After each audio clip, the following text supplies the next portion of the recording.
Hello everyone, and welcome to my Young and the Restless Official 24 channel. I hope everyone is having a wonderful day. Before we begin, please hit the subscribe button and give this video a thumbs up.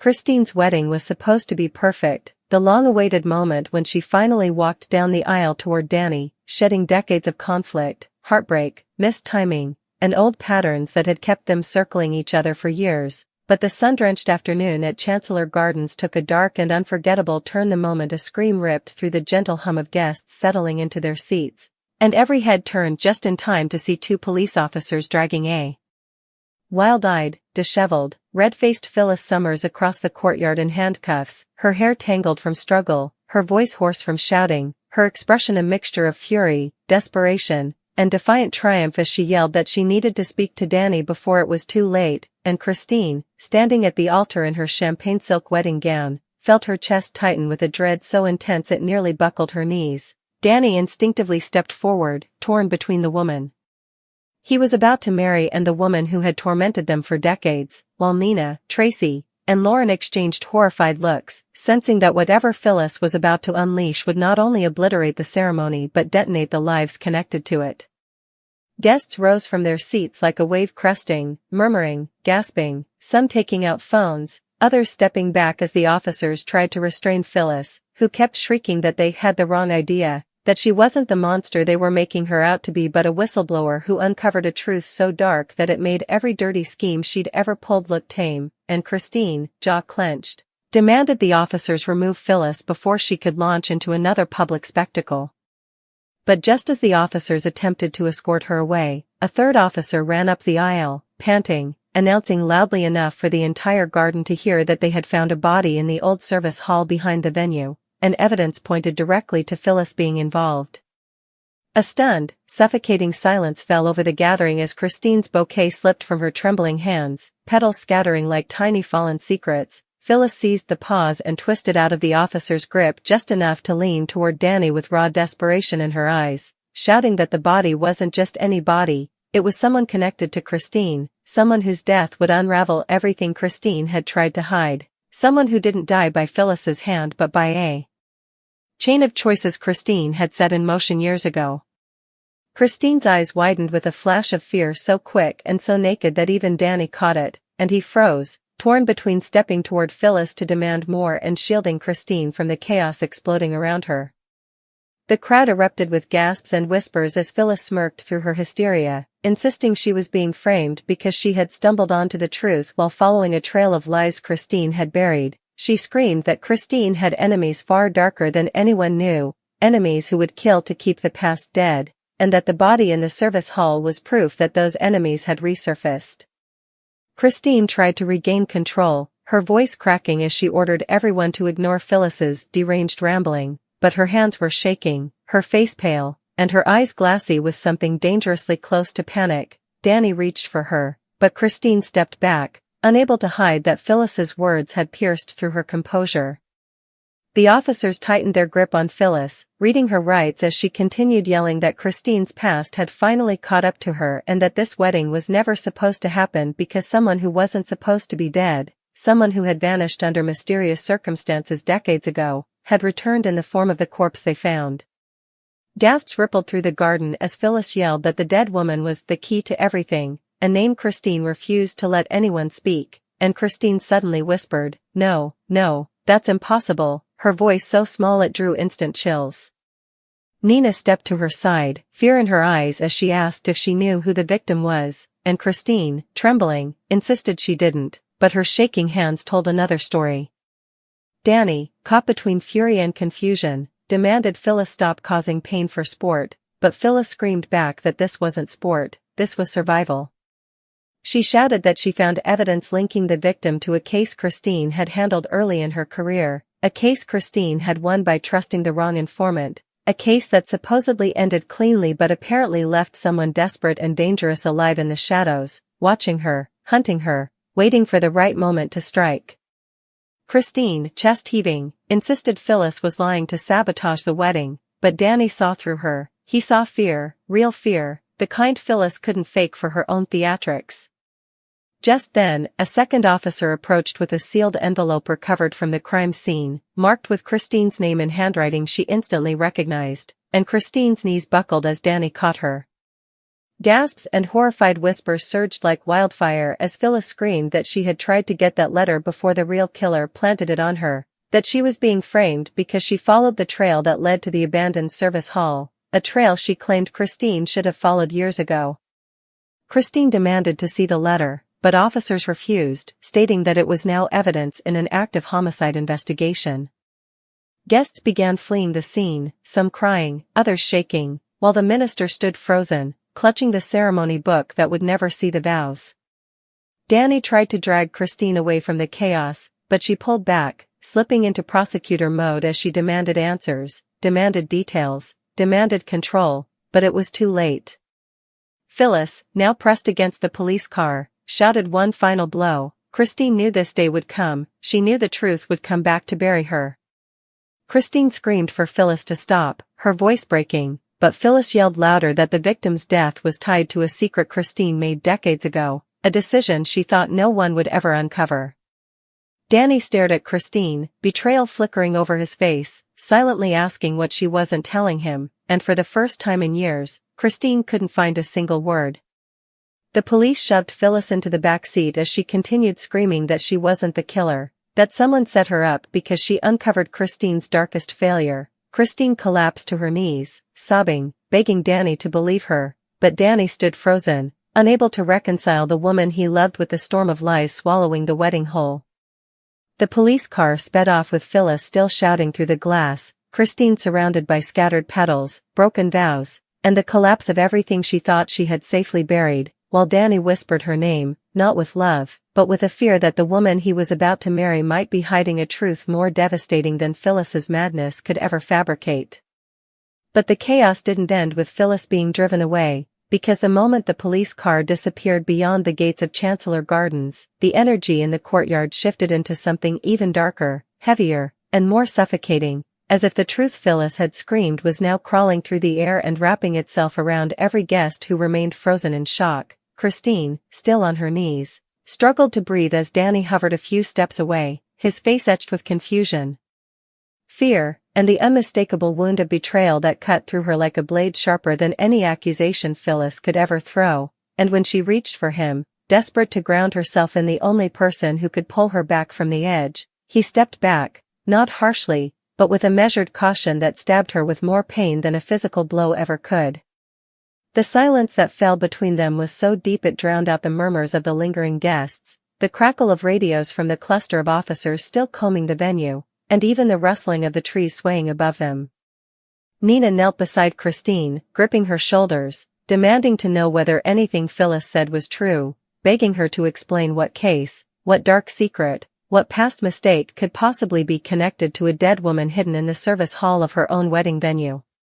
Christine wanted to deny everything, wanted to scream that Phyllis was a liar, a manipulator, a woman incapable of telling the truth even if her life depended on it, but the problem was, Phyllis didn't lie about everything, and Christine knew it. She could feel her past clawing up from the grave she had spent years trying to bury it in, could feel the truth she'd locked away rattling the cage of her conscience, threatening to burst out.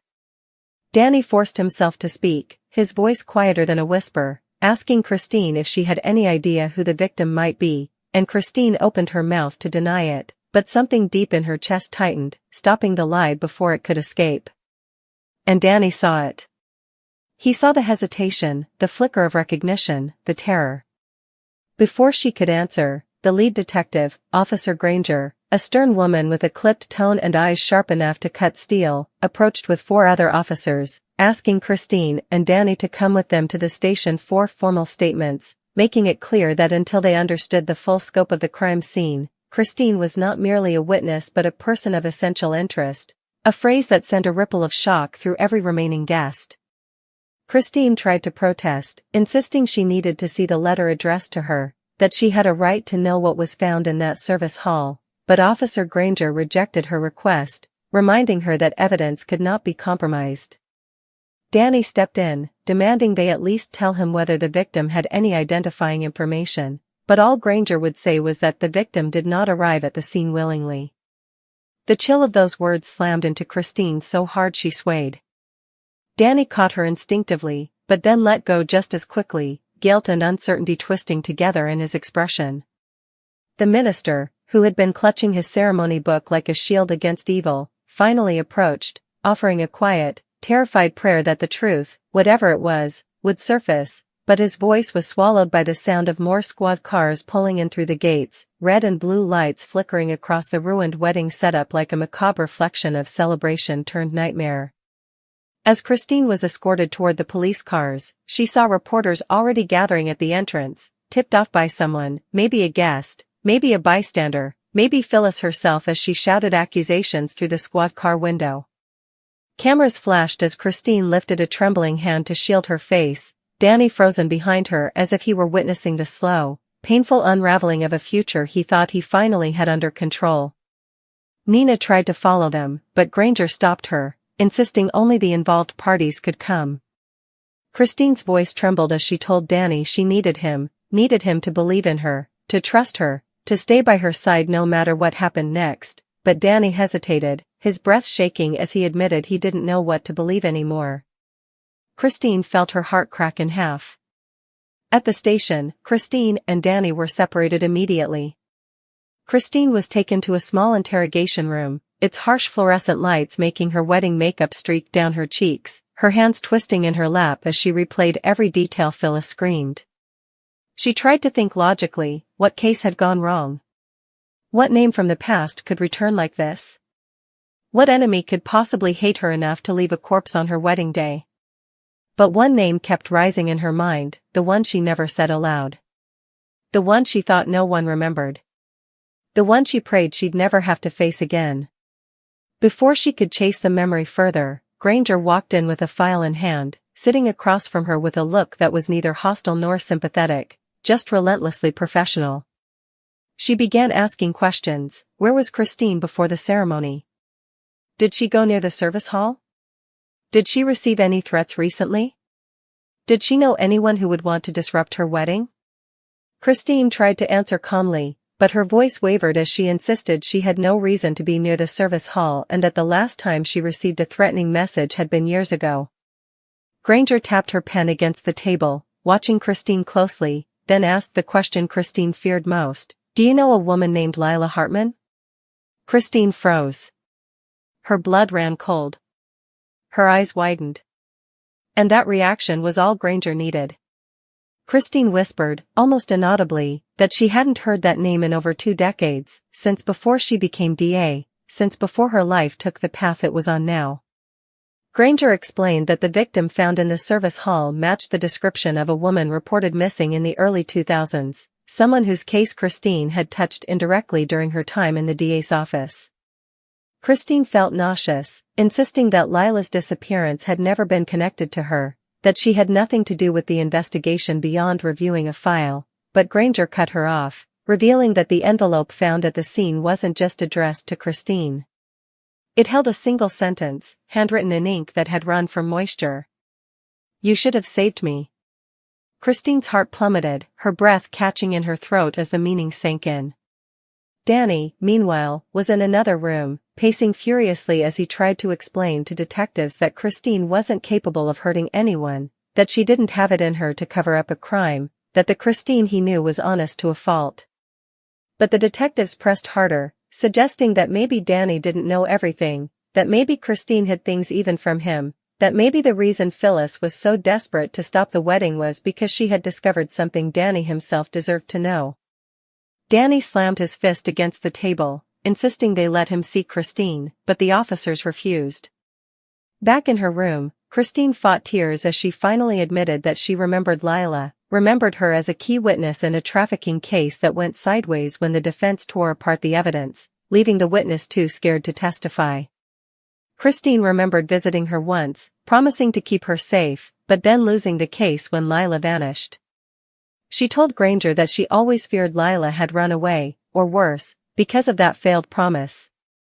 Granger listened closely, then dropped the bomb that made Christine physically recoil. According to the coroner, the victim died within the last 48 hours. Christine gasped, her hand flying to her mouth as the realization hit. Lila hadn't been missing for decades. She had been alive. Alive and hiding. Alive and scared. Alive until 2 days ago. Christine felt the room spin as she whispered that someone must have found Lila, someone who wanted to destroy Christine's life, someone who used her failure from years ago as the perfect weapon. But Granger leaned forward, her expression unreadable, and said there was something else, something that complicated everything. The fingerprints found on the victim's clothing included one set belonging unmistakably to Phyllis Summers. Christine burst into tears, not because she believed Phyllis was innocent, but because suddenly everything made sense. Phyllis didn't kill Lila. Phyllis found Lila. Phyllis tried to expose the truth. And someone set her up to silence her. Christine choked out, begging Granger to follow the evidence beyond Phyllis, to look for whoever tracked Lila down, but Granger held up a hand, stating that until more evidence surfaced, Phyllis remained the primary suspect, and Christine wasn't cleared either. Meanwhile, Danny, unable to take being shut out any longer, stormed into the hallway and demanded that someone, anyone, tell him what was happening with the woman he was supposed to marry. And that was when an officer slipped, mentioning the name Lila Hartman within Danny's earshot. Danny's face drained of color.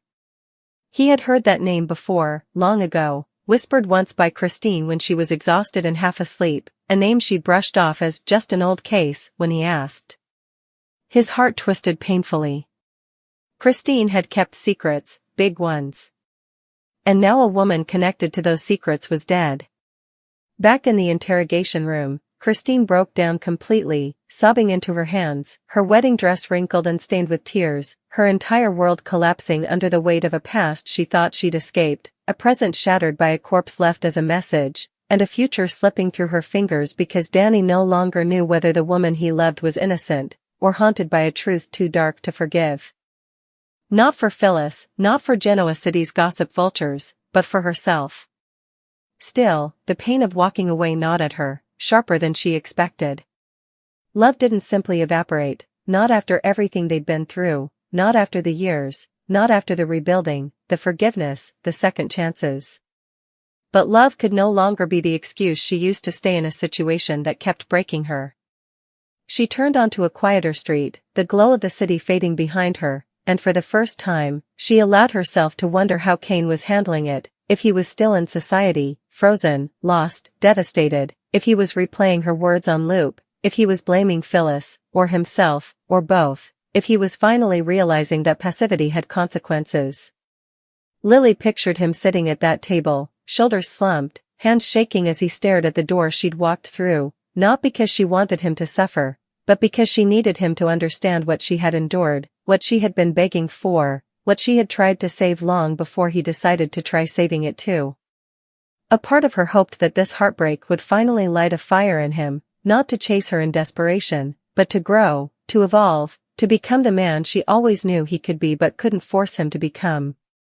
And then, there was Phyllis. God, Phyllis. The thought made Lily's jaw tighten. She could still feel the sting on her own palm, could still hear the shocked gasps around the restaurant as the redhead stumbled back with a look that bordered between horror and disbelief. For once, Phyllis had been caught completely off guard, not by a rival business scheme, not by a leaked secret, not by a clever plot twist she hadn't anticipated, but by the sheer force of another woman's exhaustion. And Lily didn't regret it. Not for a second.